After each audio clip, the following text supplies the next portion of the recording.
जा रहे थे, वापस जा रहे थे तो उनका जो सामान था वह रास्ते में ही चोरी हो गया।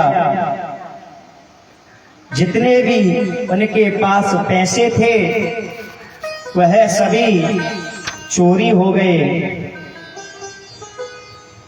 और चोरी हो जाने के बाद जब टीटी ने टिकट मांगी तो उन्होंने कह दिया मेरी टिकट भी गायब हो गई, मेरा सब कुछ गायब हो गया, मैं क्या करूं। तो वहां पर टीटी ने उन पंडित जी को वहां पर उतार दिया भक्तों। अब पंडित जी सोच रहे हैं कि बिना पैसों के अब अपने घर वापस कैसे जाएं, किससे मांगे। तो वहां उनको एक गांव दिखा। वह गांव कैसा था? अनपढ़ व्यक्तियों का गांव था। वहां पर मूर्ख व्यक्ति रहते थे। तो उस गांव में पंडित जी गए। अब पंडित जी तो बड़े विद्वान थे, तो उन्होंने सोचा कहीं ऐसा करूं मैं कि इस गांव में चला जाऊं और अपनी भागवत की थोड़ी प्रशंसा कर दूं ताकि गांव वाले हम पर भागवत करवा रखें, भागवत करवा सकें। तो वहां पर पंडित जी गए तो पटेल साहब को जानते हो? पटेल साहब प्रधान को कहते हैं। पहले के जमाने पहले की भाषा है, पटेल साहब कहते थे पहले के जमाने में। लेकिन अब तो आपकी यूपी में तो भैया प्रधान कहे हैं और हमारे राजस्थान में सरपंच कहे भाई प्रधान थे। तो पटेल साहब थे उस गांव के मुखिया और वहां पर एक पुरोहित थे। पुरोहित को तो आप जानते ही हो, जो कुल पुरोहित होते हैं, सारे पूजा कार्य पाठ विधि विधान के अनुसार करते हैं आपके यहाँ पर। तो पुरोहित के पास पंडित जी पहुंचे तो पंडित जी ने कहा पुरोहित जी हमारा सामान चोरी हो गया है और हम पर आप एक छोटी सी कृपा कर दें, या तो हमको धन दे दें जो कि मैं अपने घर चला जाऊं, या फिर आप ऐसा कीजिए कि यहाँ पर भागवत की कथा करवा लीजिए। आजकल ब्राह्मण भी अपनी पोती को ले करके पूरे संसार में घूम रहे हैं। कैसे कि आजकल यादव भी, कुशवा भी, अनेक जातियां भी कथा बांचने लग गई हैं। क्यों? कथा वक्ता इतने क्यों हो गए हैं? जैसे कि खेत में बीज डालते हैं, अनेक प्रकार की फसल उत्पन्न हो जाती है, उस तरीके से कथा व्यास चारों ओर बह गए हैं। लेकिन ना तो वो अपनी मर्यादा को जानते हैं और ना भागवत जी की मर्यादा को जानते हैं। आप जिसकी भी कथा कर रहे हो पहली बार तो उसकी ही मर्यादा नष्ट हो गई है, उसकी ही मर्यादा नष्ट हो गई है। आपको कथा करने का अधिकार नहीं है। छल में बेशक बल है, लेकिन प्रेम हर मुश्किल का हल है। आप किसी से छल करोगे लेकिन छल तो कर लोगे, आप जीत तो जाओगे, लेकिन जो प्रेम में बल होता है वह किसी वस्तु में नहीं होता। जो तेज ब्रह्मचारियों में होता है, संतों में होता है, ऐसा तेज आपने किसी के अंदर नहीं देखा होगा। तो ब्रह्मचारियों के लक्षण क्या हैं? ब्रह्मचारी कहते किसे हैं? संतों की परिभाषा क्या है? तो हमारे पूज्य दादाजी ने बड़ा एक सुंदर पद लिखा है। श्री घुरीलाल शास्त्री जी हमारे दादाजी तो इस गांव में कथा वाचने आए थे, तब इतनी भीड़ नहीं आया करती थी मैया। मुझे तो पता नहीं, किसी गांव वालों ने मुझे बताया था कि तब इतनी भीड़ नहीं आती थी, लेकिन आप सबको देख करके मेरा मन प्रफुल्लित हो जाता है। इसलिए हमारे दादा गुरुजी ने बड़ा सुंदर पद लिखा है ब्रह्मचारियों के लिए। ब्रह्मचारी के लक्षण क्या हैं, संतों के लक्षण क्या हैं? कि वासना का त्याग करे, सहज वैराग करे। कि वासना का त्याग करे, सहज वैराग करे। इंद्रियां विभाग करे, आत्मा बिहारी है।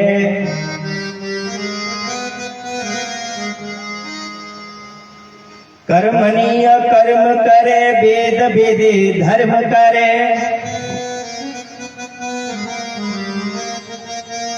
मन में ना मर्म करे, दुविधा न धारी है।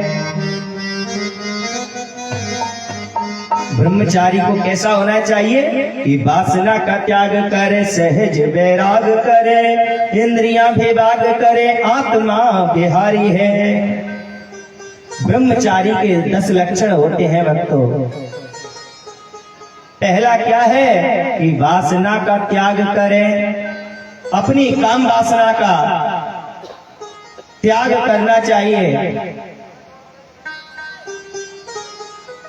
और सहज वैराग करें, सहज में ही वैराग्य को प्राप्त कर लें। यही ब्रह्मचारी के लक्षण हैं। और इंद्रियां विभाग करें, आत्मा बिहारी है। वासना का त्याग करना चाहिए, सहज में ही वैराग्य को प्राप्त करना चाहिए और अपनी इंद्रियों पर विजय प्राप्त करनी चाहिए, तो ही ब्रह्मचारी है। ऐसा ना हो जाए कहीं ये संसार वाले कहें कि ये बच्चे किसके हैं, किसी ने कह दिया कि ब्रह्मचारी के। जो ब्रह्मचारी है उसके बच्चे कैसे हो सकते हैं?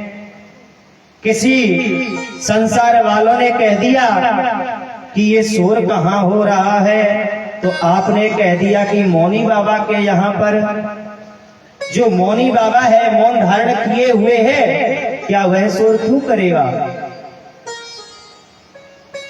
तो और क्या कहा है? अपनी इंद्रियों पर विजय प्राप्त करना चाहिए संतों को। और कर्मणि अकर्म करे, वेद वेदे धर्म करे। वेदों के अनुसार, शास्त्रों के अनुसार आपको धर्म करना चाहिए। वेद कहते हैं, शास्त्र कहते हैं कि प्रारब्ध पहले रचा, कि प्रारब्ध पहले रचा और पीछे रचा शरीर। तुलसी चिंता क्यों करे, भजले श्री रघुवीर। प्रारब्ध तो भगवान ने पहले से ही रच दिया है मैया। यह शरीर तो बाद में इसकी उत्पत्ति हुई है।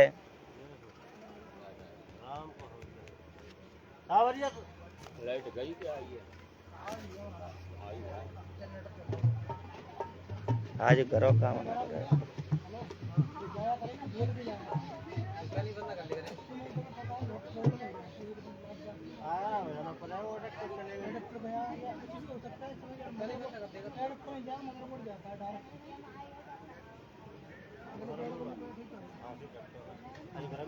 इतना कर दिया इन्हें पंखा पसीना एगो बस देवंदु तादी मुझे तो सीरी लगेगी पसीना में।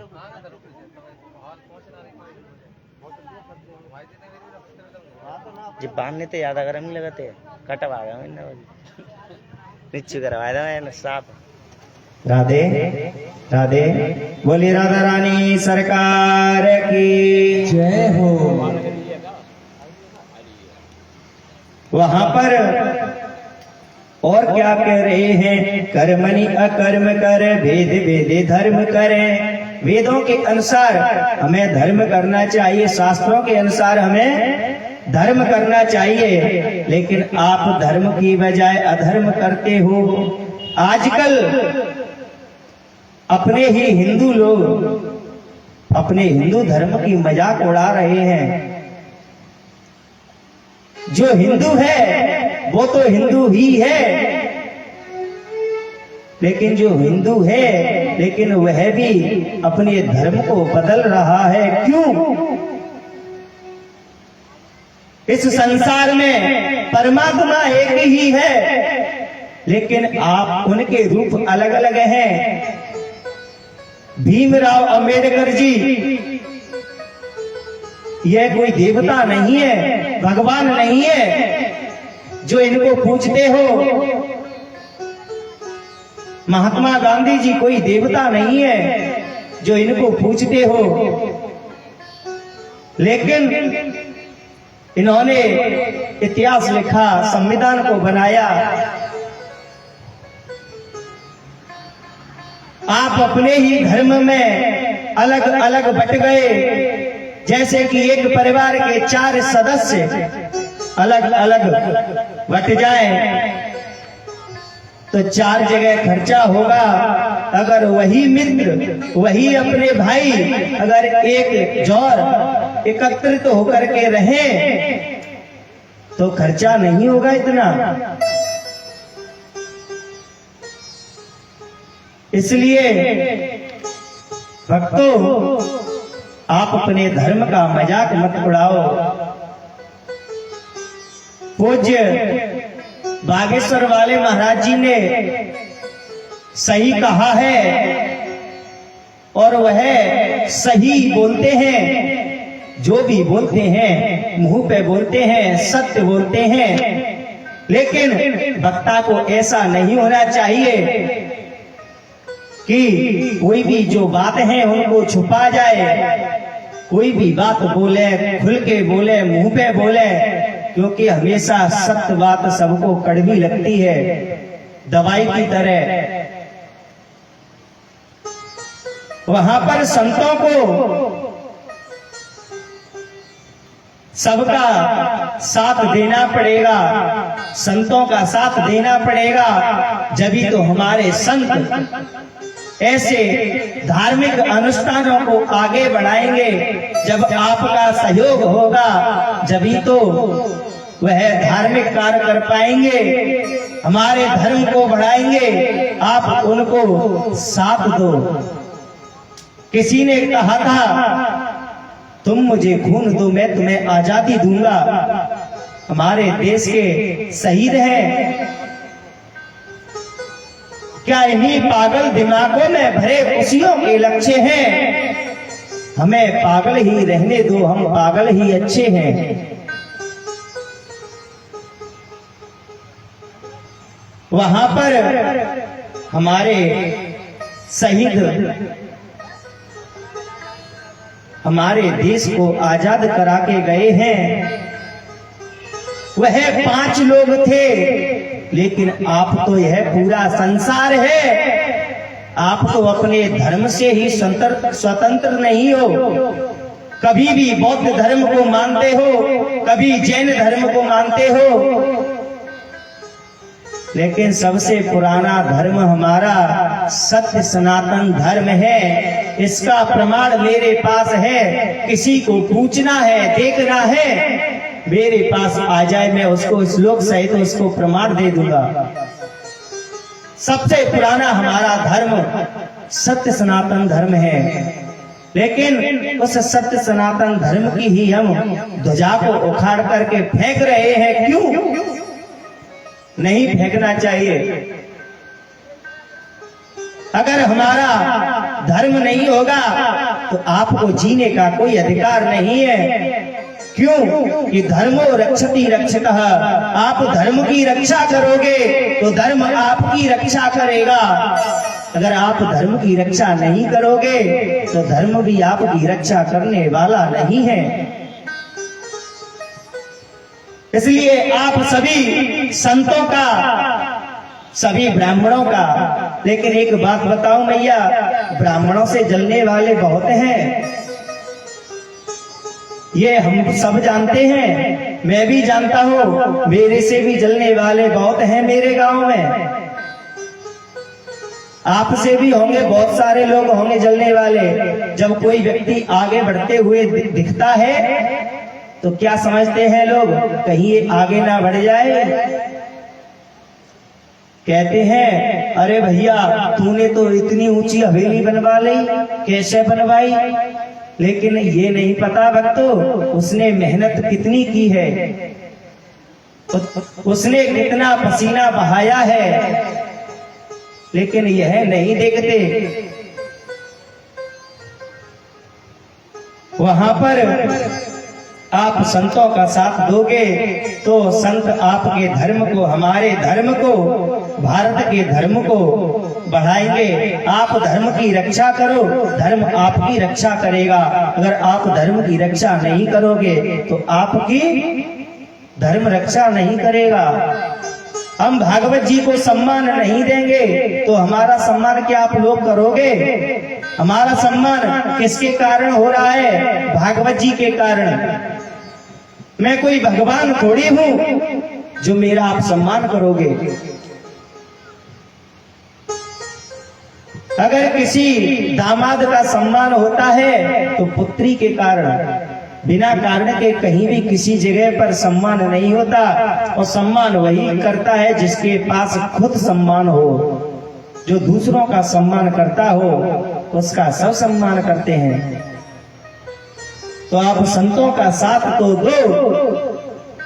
और क्या कह रहे हैं हमारे पूज्य दादा गुरु, कर्मणि अकर्म करे, भेद भेदे धर्म करे, मन में न मर्म करे, दुविधा न धारी है। अपने मन में कभी भी संकोच नहीं करना चाहिए। यह शरीर, मानव शरीर दुविधाओं से भरा हुआ है भक्तों। और कि सता सत ज्ञान करे, चैतन्य का ध्यान करे, परिक्रिया आन करे, ते ही सुखकारी है। पराई स्त्रियों पर विजय पाना, पराई स्त्रियों पर रोक टोक लगाना, यह ब्रह्मचारी के लक्षण हैं। कोई भी अगर ब्रह्मचारी होगा, किसी नारी से वह अपने पैर नहीं झुम्बाएगा, मना कर देगा, वहीं से देवी यहां मत आना। लेकिन कि अक्षर अनन्य ब्रह्म विद्या को विचार करे, सो ही ब्रह्मचारी है। हमेशा सत्य का ज्ञान होना चाहिए, हमेशा चैतन्य भगवान का ध्यान करना चाहिए।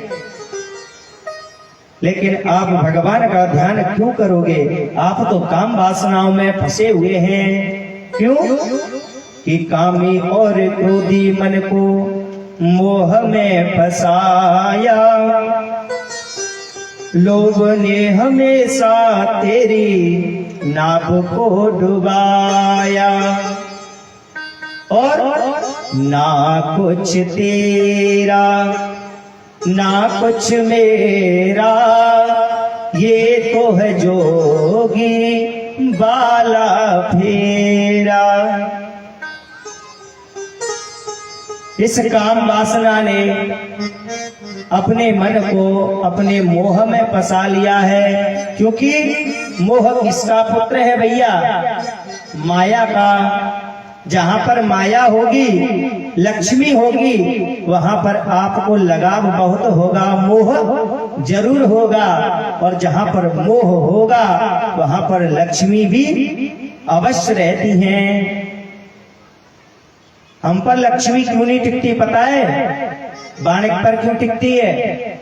क्योंकि हम उसका इस्तेमाल करना सही तरीके से नहीं जानते। जो बाणक हैं, बनिए हैं, वह पूजा पाठ में इतना धन खर्च कर देते हैं, लेकिन भंडारे में कमी हो जाए, लेकिन कभी भी पूजा पाठ में वह कंजूसी नहीं करते।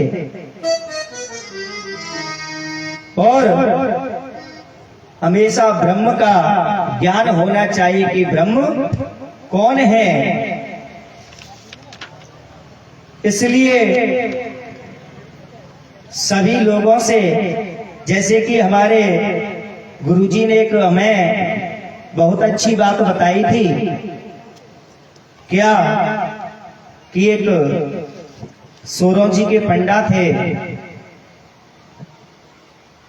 और वह सोरों जी के पंडा इतने कंजूस थे भैया कि इतने कि उनकी जो पत्नी थी वह बोला करती थी, यहाँ से गंगा जी नजदीक हैं, आप नहाने क्यों नहीं जाते। पता है उनका नाम क्या था? दानचंद। नाम भी बड़ा अजीब था, दानचंद। तो दानचंद की पत्नी अपने पति से कहती, आप गंगा के स्नान करने नहीं जाते हो।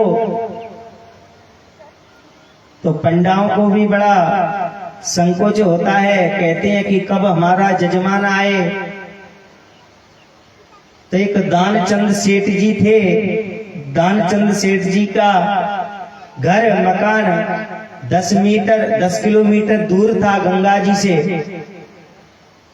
और वहां पर दानचंद की पत्नी बोला करती थी अपने स्वामी से, सेठ से, कि आप गंगा जी नहाया करो।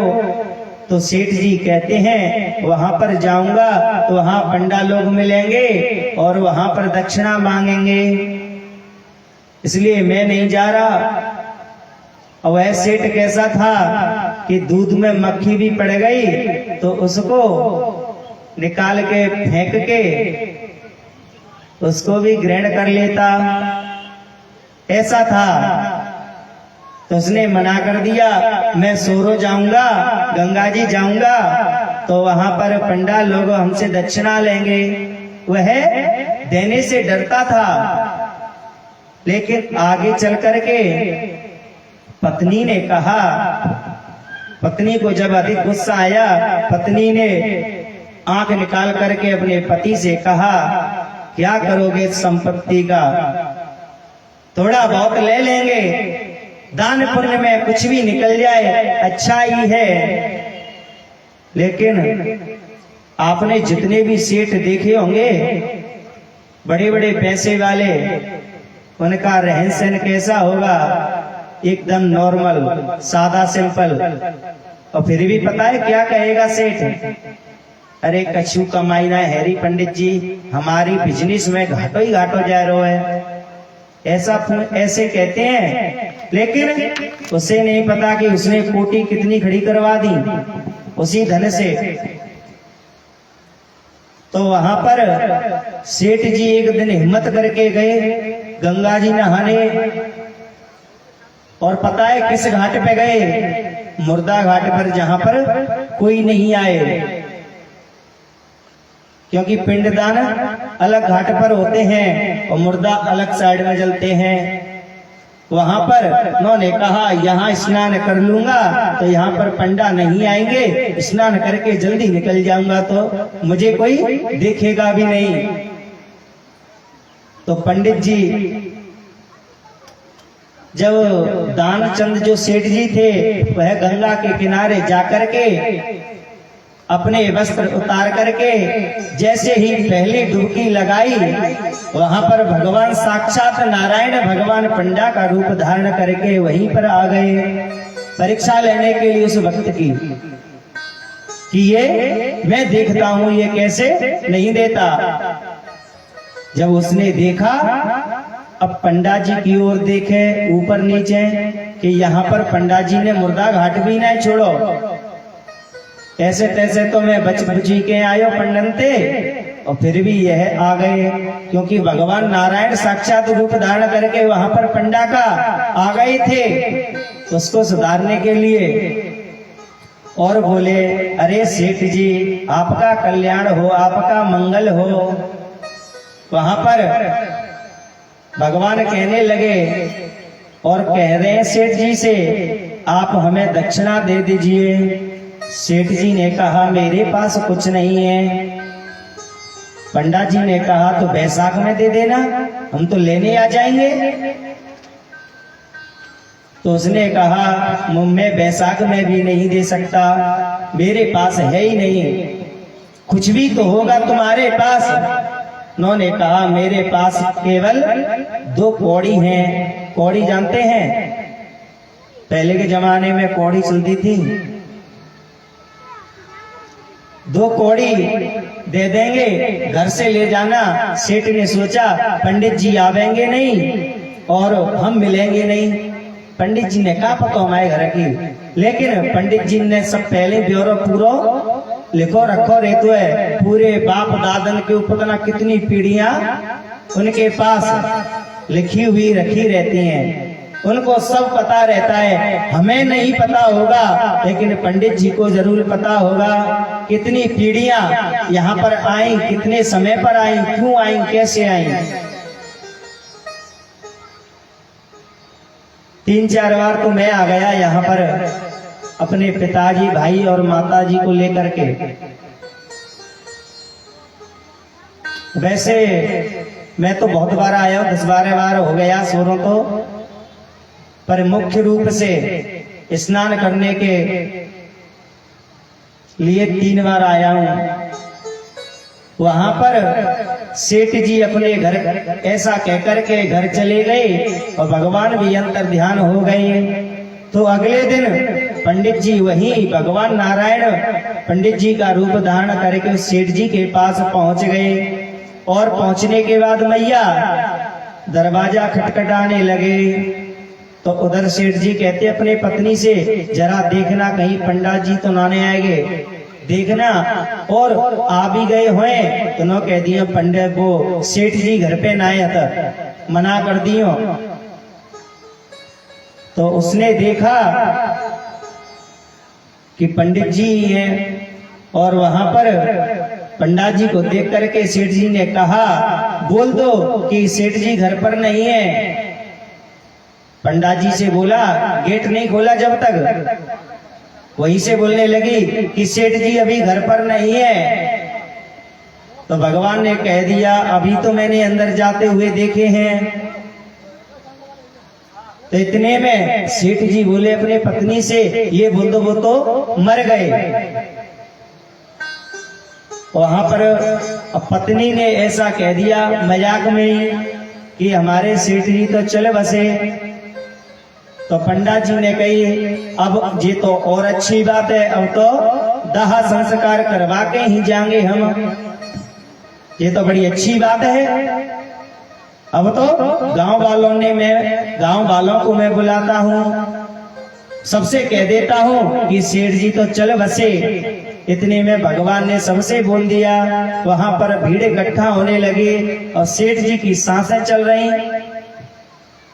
जब गेट खोला सेठ जो था वह भी बहाने बनाने लगा। वह सांस रोक करके वैसे ही मक्कड़ करने लगा, सो गया। भगवान सब जानते हैं, भगवान देख रहे हैं कब तक छुपेगा तू। लेकिन आरती की पूरी व्यवस्था हो गई, आरती पर भी लिटा दिया, लेकिन सेठ ने आंख नहीं खोली। किसके कारण? 2 कौड़ियों के कारण, पैसों के कारण, कि हमारा पैसा ना चले जाए। जैसे कि रघुकुल रीत सदा चली आई, प्राण जाए पर वचन न जाई। ऐसे ही कलयुग रीत सदा चली आई, प्राण जाए पर दमड़ी न जाई। प्राण भले ही चले जाए पर पैसा नहीं जाना चाहिए भैया। वहां पर सेठ जी भी लेट गए, आरती को उठाने लगे और राम नाम सत्य का भी उच्चारण करने लगे। उच्चारण करने के बाद चिता पर भी लेटा दिया, पर लेकिन सेठ जी ने आंख नहीं खोली। भगवान कह रहे हैं ये भक्त तो बड़ा हठीला है, इससे कैसे पार पा पाऊंगा मैं। ये पैसों, कुछ चंद पैसों के लिए यह मरने को भी तैयार है। आजकल पैसे के लिए हर कोई किसी को मार देता है। आजकल कोई नारी सज धज करके सोना अपना जो गहना है वह पहन करके चली जाए तो ये मान लो उस सोने को भी लूट लेंगे और आपको भी मार देंगे।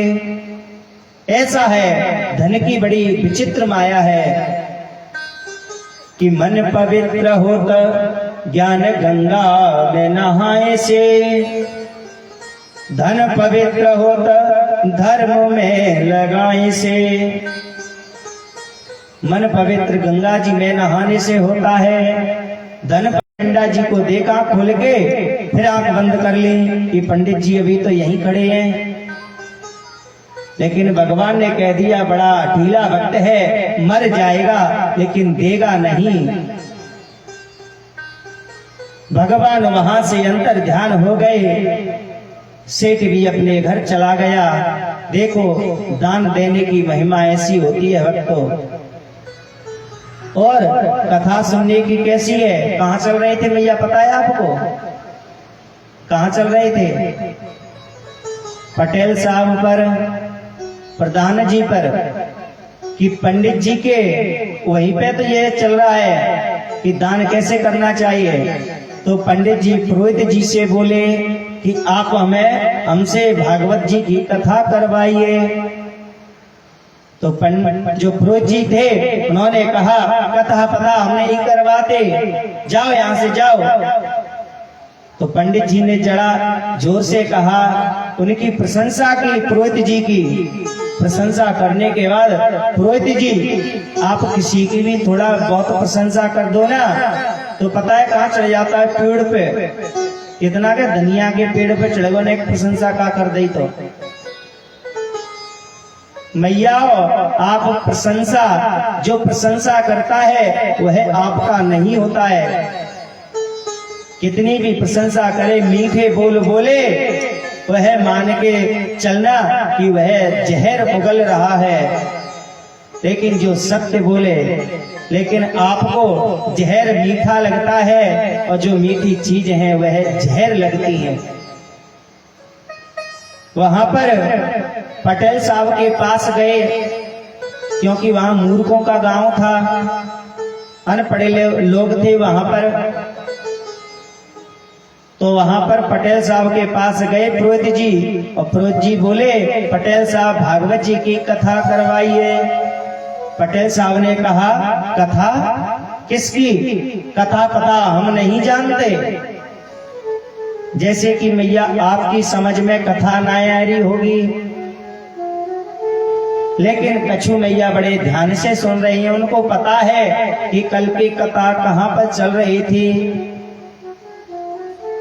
आगे चल करके पटेल साहब से कहा, इतने में गांव के जो छोटे छोटे बालक थे वह आ गए, और उन छोटे छोटे बालकों ने कहा हम तो भागवत जी देखेंगे। अब आप बताइए कि भागवत देखने की चीज है या सुनने की? इसलिए, और वहां के मूर्ख बालक थे, पढ़े लिखे नहीं थे, तो वहां पर कहने लगे कि हम तो भागवत जी देखेंगे। जैसे कि मदारी का खेल होता हो और सभी देखते हैं दर्शक होकर के। तो पटेल साहब कहने लगे बच्चा ना मान रहे तो आप भागवत जी इन्हें दिखाई दे। अब वो पटेल था, वो भी हाफ माइंड था, बुद्धि भ्रष्ट थी उसकी। उसने कह दिया पंडित जी आप भागवत दिखा दीजिए। पंडित जी ने सोचा शायद कथा सुनने को यहाँ के लोग ऐसे कहते हैं कि आप भागवत दिखा दीजिए। तो पंडित जी वहां पर बड़ा आसन लगाया। वहां पर एक बड़ी मोटी शिला थी पत्थर की, और उस पत्थर की शिला पर वह मोटा ताजा वह पटेल प्रधान सोता था उस शिला पर। लेकिन उसी शिला पर पंडित जी ने अपनी व्यास गद्दी जमा ली, भागवत जी को विराजमान करके और मंगलाचरण करने लगे। और गांव वाले क्या सोच रहे हैं कि अभी तो भागवत जी निकलेंगी। वहां पर मंगलाचरण करने लगे। जैसे ही पटेल साहब खाना खा के आए और उसी शिला पर आकर के लेट गए। पंडित जी की जंघाओं पर सर रख कर के पंडित जी कथा कह रहे हैं और वहां पर वो खर्राटे मार रहे हैं। तो पंडित जी ने मंगलाचरण करने के बाद कीर्तन किया। कीर्तन करने के बाद पंडित जी का पांव हैरान हो गया। तो पंडित जी ने अचानक से कहा, अरे पटेल साहब मुझे परेशानी हो रही है, जरा आप कहीं उठ करके कहीं और सो जाइए। तो पटेल जाकर के बोला, अभी आपने भागवत दिखाई नहीं बच्चों को। तो पंडित जी बोले, अभी तो मंगलाचरण पंगलाचरण आप बाद में करना, लेकिन बच्चों को भागवत दिखाइए। ये उत्सुक हो रहे हैं कि भागवत क्या है, देखना चाहते हैं। तो वहां पर सभी बच्चे आस लगाए के बैठे कि कब भागवत जी निकले और हम कब भागवत जी को देखें। तो वहां पर पटेल साहब इतना कहकर के फिर सर रख करके उनके जंघाओं पर, पंडित जी की जंघाओं पर सो गए। पंडित जी को गुस्सा आ गया। पंडित जी ने फिर जगा दिया कि पटेल साहब को गुस्सा आ गया। तो पटेल साहब ने उठ करके एक पंडित जी में थप्पड़ मारा।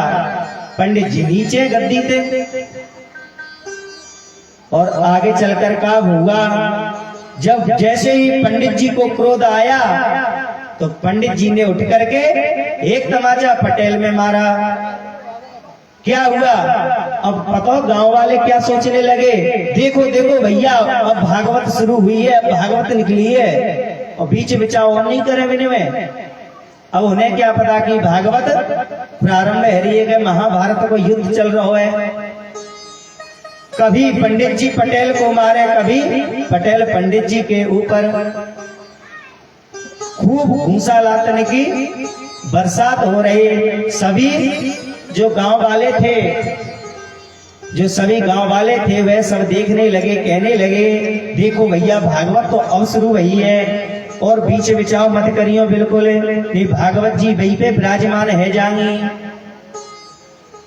आगे चल करके किसी ने नहीं छेड़ा। जब पंडित जी ने पटेल साहब की स्थिति बहुत ही खराब कर दी मार के, तो सब कहने लगे, पटेल साहब कह रहे हैं आज के बाद हम कभी भागवत नहीं देखेंगे। क्यों? पटेल साहब ये समझ रहे कि अभी भागवत ही चालू हुई है, और वो क्या समझ रहे कि पंडित जी पे भागवत जी सवार रह गई हैं, ताकि जी में पिटाई कर रहे हैं। तो सबसे मना कर दी, भैया मैंने तो भागवत देख ली, काऊ और देखनी हुए तो पंडित जी के पास आ जाइए। तो सब मना करने लगे, हमें भागवत नाई देखनी। पंडित जी भी ऐसे गांव में फंस गए बेचारे, क्या करें। मैया आप अपने गांव के ऊपर मत लेना, कहीं आप ये समझ रहे हैं कि पंडित जी ने हमें गांव के ऊपर पॉइंट जड़ दो, ये मत समझियो। आगे चल करके ऋषियों के संतों के 10 लक्षण बताए मैया। 10 लक्षण बताने के बाद वहां पर भगवान का प्रथम विवाह रुक्मिणी जी के साथ हुआ और भगवान का पहला पुत्र प्रद्युम्न हुआ। तो वहां पर राजा परीक्षित सुखदेव भगवान से प्रश्न कर रहे हैं कि ये बताइए सुखदेव जी, हमें कोई ऐसी कथा सुनाइए जिससे मंगल गीत हो, में मंगलाचार हो। वहां पर बधाइयां ही गाने लगे सभी। ऐसी हमें कोई कथा सुनाइए। वहां पर सुखदेव जी कहते हैं, हे राजन परीक्षित, कामस्तु वासुदेवांशो दग्ध प्रागरुद्रमन्यूना देहोपपतये भूयस्तमेव प्रपद्यत। जब कामदेव भगवान वासुदेव के अंश हैं, उनको भगवान शिव ने भस्म कर दिया। भस्म कैसे किया कि कामदेव की पत्नी रति और कामदेव दोनों भगवान शंकर की तपस्या को भंग करने के लिए कैलाश पर्वत पे गए मैया। तो जब भगवान शंकर की तपस्या को भंग करने की चेष्टा की, भगवान शंकर को क्रोध आ गया। भगवान ने अपना तीसरा नेत्र उगार करके कामदेव को भस्म कर दिया, जला करके। भस्म करने के बाद भक्तों वहां पर कामदेव की पत्नी माता रति भगवान शंकर से कह रही हैं कि हे स्वामी, हे शंकर, आपने मेरे पति को मार दिया है, भस्म कर दिया है, मुझे वरदान दीजिए। तो भगवान शंकर माता रति को वरदान दे रहे हैं और यह वरदान हमारी रामायण में भी लिखा है। सभी भक्त लोग, संत लोग जानते हैं। क्या कह रहे हैं भैया? जब जदुवंश कृष्ण अवतारा, जब यदुवंश कृष्ण अवतारा, होई हरणी महाभयधारा, होई हरणी महाभयधारा। जब जदुवंश कृष्ण अवतारा, जब भगवान यादव वंश में कृष्ण के रूप में अवतार लेंगे, तब आपको आपके पति मिलेंगे। किसके रूप में? और आगे क्या कह रहे हैं सुखदेव जी? कृष्ण तनय होई पति तोरा, वचन अन्यता होई न मोरा। कृष्ण तनय कहते हैं पुत्र को। जो कृष्ण का पुत्र होगा वह तेरा पति होगा। और जो सम्रासुर नाम का जो एक राक्षस था, उसने प्रद्युम्न जी का हरण करके उनको एक समुद्र में फेंक दिया। और उस समुद्र में क्या हुआ मैया? उस समुद्र में एक बड़ी सी मछली प्रद्युम्न जी महाराज को, भगवान के पुत्र को निगल गई। और वहां पर एक बहुत ही बड़ी मछली थी और वहां पर एक मल्ला आया, मछली पकड़ने वाला, और वही मछली उस मल्ला के जाल में फंस गई जिसमें भगवान कृष्ण के पुत्र थे। तो वहां पर उस मल्ला ने सम्रासुर जो राक्षस था, राजा था, उसको भेंट दी कि महाराज मैं आपके लिए भोजन लाया हूं, आप इसे स्वीकार कीजिए। राजा ने कहा कि बड़ी मछली है, इसका मेरे लिए भोजन बनाइए। जब वहां पर माता रति जी सम्रासुर के यहाँ पर भोजन बनाने का कार्य करती थी, तो जब माता रति के पास वह मछली आई, जब मछली को चीरा तो उसमें से एक सुंदर बालक प्रकट हो गया। और उनका क्या नाम था? प्रद्युम्न, भगवान कृष्ण के पुत्र थे। उसमें से बालक देखते ही वह बड़ी प्रसन्न हो गई कि मेरे भी कोई बालक नहीं है, मैं इस बालक को पाल लूंगी। लेकिन उसने, मल्ला ने बहुत मना किया, क्यों राजा को बता दे। दासी ने कहा, नहीं राजा, इसे मार देगा, मैं इसे पाल लूंगी। और जब वह प्रद्युम्न जी छोटे थे तो वो माता रति जी अपने पुत्र की तरह उनसे लाड़ प्यार करती थी। जैसे ही प्रद्युम्न जी बड़े होते गए, ऐसे ही उन माता का, रति माता का भाव बदलता गया। अब वह उसी बालक को अपने पति के रूप में देखने लगी।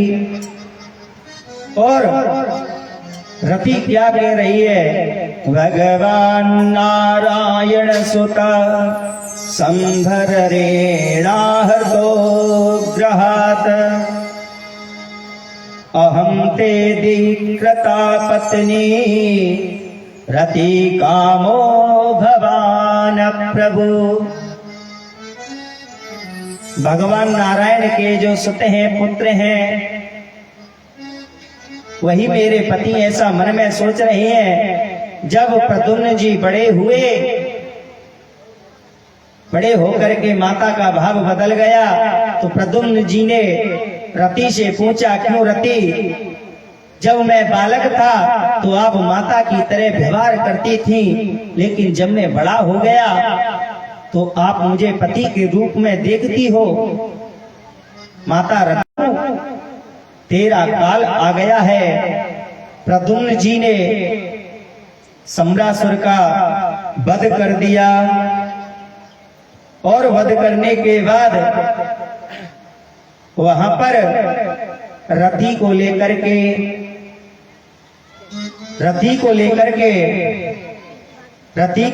के वहां पर प्रद्युम्न जी अपनी द्वारिकापुरी में जा रहे हैं, अपने पिता के पास, भगवान कृष्ण के पास। वहां पर रुक्मिणी मैया और कृष्ण भगवान सोच रहे हैं कि हमारा पुत्र पता नहीं कहां चला गया। इतने में वह बहू को लेकर के आ गया, रति को, प्रद्युम्न जी। तो प्रद्युम्न जी अपनी पत्नी के साथ वहां पर लौटे। तो वहां पर लौटने के बाद भक्तों, भगवान ने देखा कि मेरा पुत्र आ गया। अगर आजकल कोई किसी का बेटा बहू ले आए कहीं दूसरी जगह से, तो आजकल ऑब्जेक्शन उठा देते हैं। लेकिन ऑब्जेक्शन उठाना भी अच्छी बात है, लेकिन भक्तों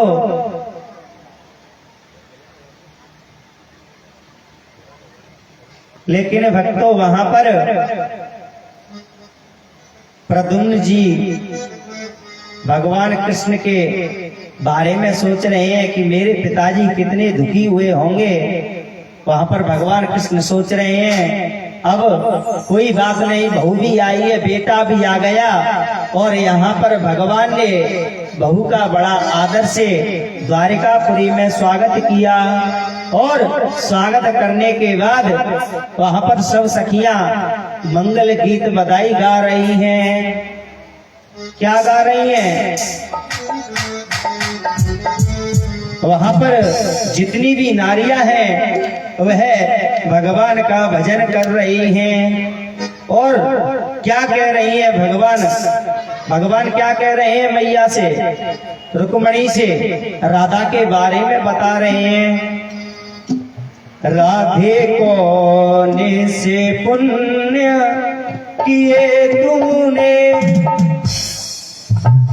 राधे कौने से पुण्य किए तूने, जो हरि रोज तेरे घर आते हैं। राधे कौने से पुण्य किए तूने, जो शाम तेरे घर आते हैं।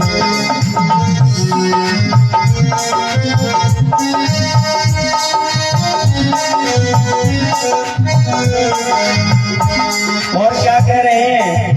भगवान उनका स्वागत करते जा रहे हैं और रुक्मिणी से, अपनी पत्नी से कह रहे हैं मैं विधि के विधान को भी नहीं टाल सकता, क्योंकि मैं प्रेम राधा से करता था, लेकिन शादी आपके साथ हो गई। देखिए भक्तों, विधि के विधान को विधाता भी नहीं टाल सकता। हमारी क्या औकात है। हम कहते हैं आजकल कि हमको पत्नी इतनी बुरी मिल गई, बेकार मिल गई, लेकिन किसी को दोष नहीं देना, क्योंकि विधि के विधान को विधाता भी नहीं टाल सका, तो हमारी क्या औकात है। और क्या कह रहे हैं भगवान। अब रुक्मणी जी कह रही है भगवान से, राधे जब सोले श्रृंगार करे, राधे जब सोले श्रृंगार करे, प्रभु दर्पण आप दिखाते हो, राधे कौन से पुण्य किए तुमने, जो हरि रोज तेरे घर आते हैं, राधे कौन से पुण्य किए तुमने, जो श्याम तेरे घर आते। और क्या कह रहे हैं, राधे जब बन घट पे जावे, राधे जब जब बन घट पे जावे, राधे जब जब बन घट पर है जावे, राधे जब जब बन घट जावे। और क्या करते हैं भगवान, प्रभु मटकी आप उठाते हो, प्रभु मटकी आप उठाते हो, राधे कौन से पुण्य किए तूने, हरि रोज तेरे घर आते हैं, राधे कौन से पुण्य किए तूने, हरि रोज तेरे घर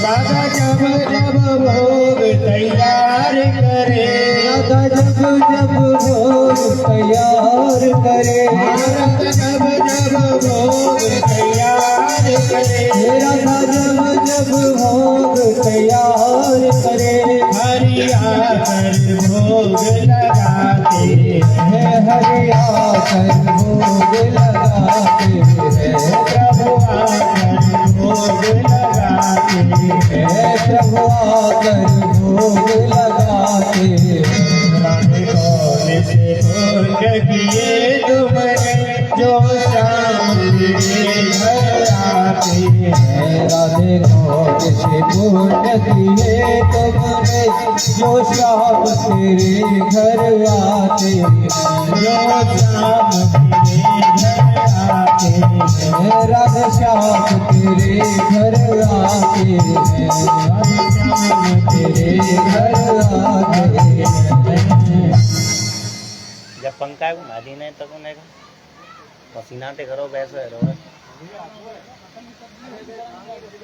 नहीं करी मिनिमम कर देता हूँ तो और करो ने करो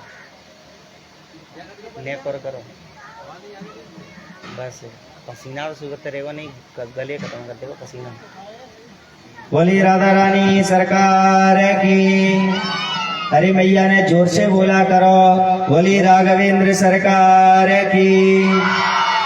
हाँ, अब लग रहा के जा गांव में कथा चल रही है और वहां पर उनका स्वागत करने लगे। आजकल पता है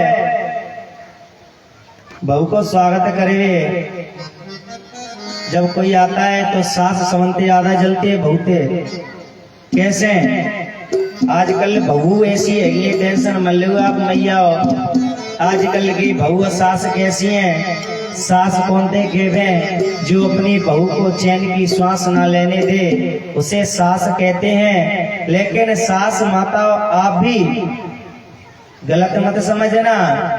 आजकल बहू सास ने सांस ना लेने दे रही, उल्टी बहू आ रही आज के जमाने में। तो आजकल बहू एक अपनी सास से पता है क्या कहती है कि पानी आंखों का मरा कि पानी आंखों का मरा, मरी शर्म और लाज। कहे बहू अब सास से, घर में मेरा राज। अब बहू कह रही है सास से, तेरा यहाँ पर कोई काम नहीं है, जा वृंदावन धाम चली जा, वहां पर अनिरुद्धाचार्य जी रख लेंगे आपको माता के रूप में। आजकल की बहू ऐसी हो गई है, लेकिन बेटा भी आजकल बहू की खूब बात माने मैया, लेकिन नहीं माननी चाहिए। आप कहेंगे कि ये बताओ पंडित जी, तो वचन किस लिए लिए हैं? वचन में तो ये भी लिखा है कि अपने माता पिता की, सास ससुर की भी पूजा करो, सेवा करो। लेकिन ना तो आजकल कोई वो वचन सुनाने वाले रहे पंडित, और ना वो सुनने वाले। आजकल दोनों कहते हैं जयमालाएं बड़ी धूमधाम दे करेंगे, पूरे ब्याह धूमधाम दे करेंगे, मंडप के नीचे आते के हम कहेंगे पंडित जी ने जल्दी करो, हम लेट ठहरे हैं। क्यों कहे भैया, उसी के काजे तो इतना हम सब्र करते हैं कि फेरने को टाइम फेरा का टाइम पे पड़ जावे, लेकिन आज तक किसी के फेरा टाइम से न पड़े। भगवान राघव का, राम का विवाह अच्छे मुहूर्त में हुआ, लेकिन ना तो उनका जीवन सफल हुआ, ना उनकी दिनचर्या सफल हुई। लेकिन उनके लिए भगवान कहाँ गए? और आजकल क्या है कि भाई भाई भी नहीं करता भाई पर विश्वास, बहन पराई हो गई और साली खासम खास, कि मंदिर में पूजा करे और घर में करे कलेश। बहू ऐसी होती हैं कि मंदिर में पूजा करे और घर में करे कलेश। बापू तो बोझा लगे, पत्थर लगे गणेश। जो आपके सास ससुर साक्षात बैठे हुए हैं, उनकी सेवा नहीं करते हो आप, लेकिन आपको पत्थर भी कहीं दिख जाए तो है कहते देख कैसे गणेश जी की आकृति बन रही है। ऐसे कहे आलू भी दिख गए, कहेंगे आपने पिक्चर देखी होगी शायद, एक चांदनी वाली कौन सी है वो, अक्षय कुमार वाली, उसमें आलू में गणेश जी दिखाई देते हैं। मुझे ध्यान याद नहीं रहा, पता नहीं कौन सी है। हाँ वही चाइना वाली, चांदनी चौक टू चाइना। लेकिन उन नाटकों को देख करके, उन फिल्मों को देख करके फिल्मों वालों की तरह एक्टिंग मत किया करो, क्योंकि एक्टरों के कैरेक्टर अच्छे नहीं होते। आजकल तो एक्टर पता नहीं क्या क्या ऐड देते हैं, दाने दाने में है केसर का दम। क्या वह खुद खाते हैं? नहीं खाते, लेकिन आपको बता रहे हैं कि दाने दाने में केसर का दम है, गुटखा खाते हैं। लेकिन नहीं करना चाहिए भक्तों। और बचे अब कहां शेष हैं दया धर्म ईमान, पत्थर के भगवान हैं पत्थर दिल इंसान। आजकल कोई ईमानदारी नहीं रही, भगवान पत्थर के हो गए हैं, लेकिन उससे भी पत्थर दिल इंसान हो गया है। सूरज न बदला, चांद न बदला, क्यों? क्योंकि कितना बदल गया इंसान। इंसान बदल गया है, लेकिन इंसान भी नहीं बदला। क्यों? इंसान की सोच बदल गई है। आजकल संसार के लोग पता नहीं क्या क्या कहते हैं, गलत व्यवहार करते हैं, लेकिन भक्तों नहीं करना चाहिए। और आगे हमारे पूज्य दादाजी ने इसी पर एक अच्छी बात लिखी है कि देह को संयोग पाए जीव ऐसो नाम है। देह को संयोग पाए जीव ऐसो नाम है, घटा के संयोग घट आकाश नाम पायो है। कि ईश्वर सकल बैकुंठ में विराजमान, मठ आकाश माहे सब घट मट। देख चक्र बाहर भीतर एक गगन समायो है। ऐसे ही सुंदर ब्रह्म ईश्वर अनेक जीव, त्रिविध उपाधि वेद ये ग्रंथन में गायो है। देह का संयोग आत्मा से होता है, शरीर का संयोग आत्मा से होता है, इसलिए आत्मा का संयोग परमात्मा से होता है और परमात्मा का संयोग अपने भक्त से होता है और भक्त का सहयोग भक्ति से होता है और भक्ति का सहयोग कीर्तन से होता है। जय श्री राधे जय श्री श्याम। सभी भक्त बड़े भाव के साथ बोलेंगे। मैं भी बोलो राम तुम भी बोलो ना। जय जय। राम है अनमोल बोलो बोलो।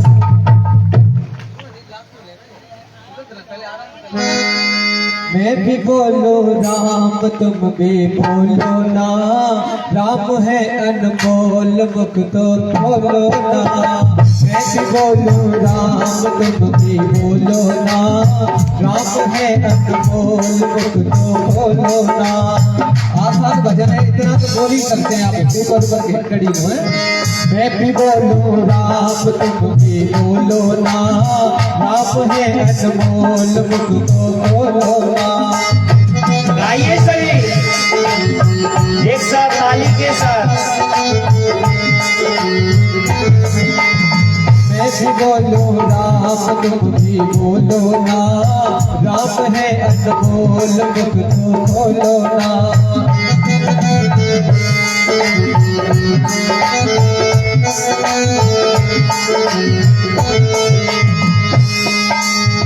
मैं भी बोलो राम तुम भी बोलो ना। राम है अनमोल मुख ये खोलो ना।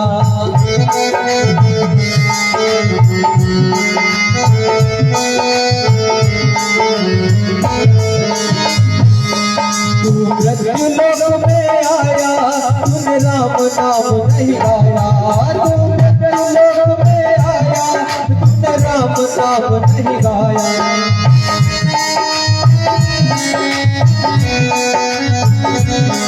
तू मृत्यु लोक में आया, तूने राम नाम नहीं गाया।